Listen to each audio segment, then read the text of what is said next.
ওয়ানডেতে বোলিংয়ে যেন নিজের ছায়া হয়েছিলেন মেহেদী হাসান মিরাজ। একসময় যার বোলিং ছিল নিয়ন্ত্রণের আর ধারাবাহিকতার নিখুঁত উদাহরণ, সেই মিরাজকেই গত কয়েক মাস ধরেই যেন খুঁজে পাওয়া যাচ্ছিল না। উইকেট আসছিল না, লাইন লেন্থ ছিল অগোছালো।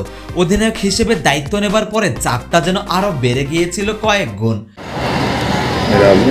2025 সালে প্রথম 6 ম্যাচে মাত্র 4 উইকেট তুলেছিলেন মেহেদী হাসান মিরাজ। একজন বোলিং অলরাউন্ডারের জন্য এই পরিসংখ্যানটা যথেষ্ট হতাশাজনক। ডিসেম্বর থেকে জুলাই টানা 5 ম্যাচেই ছিলেন উইকেট শূন্য, যা মিরাজের জন্য ছিল একেবারেই আত্মবিশ্বাস তলানিতে যাওয়ার মতো।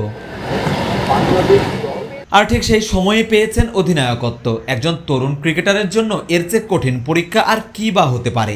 একদিকে দল গুছিয়ে তোলা, অন্যদিকে নিজের বোলিং ফর্ম ফেরানো, দুটোই একসাথে সামলানো যে কতটা মানসিক চাপের তা বোঝা যায় মিরাজের শরীরী ভাষায়।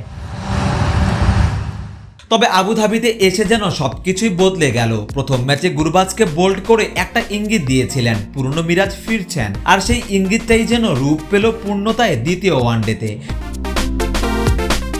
42 রানে নিলেন 3 উইকেট। হাসমতুল্লাহ শহীদের গুরুত্বপূর্ণ উইকেট তুলে ম্যাচে ফিরালেন বাংলাদেশকে। তারপর ফিরিয়েছেন রশিদ খানকেও। আর শেষ উইকেট হিসেবে ইব্রাহিম জাদরানকে ফিরিয়ে সেঞ্চুরি বঞ্চিত করলেন 96 রানে।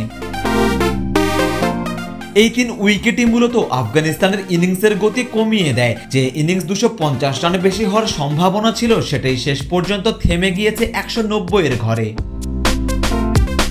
বল হাতে এমন পারফরমেন্সের দিনে দুর্ভাগ্যজনকভাবে ব্যাট হাতে নিজের ছন্দটা খুঁজে পাননি মিরাজ। মাত্র 4 রান করে এলবিডব্লিউ হলেন, রিভিউ নিয়েও বাঁচতে পারলেন না। অধিনায়ক হিসেবে যখন দলের হাল ধরার সময় সেই জায়গায় ব্যর্থ হওয়াটা ছিল হতাশার।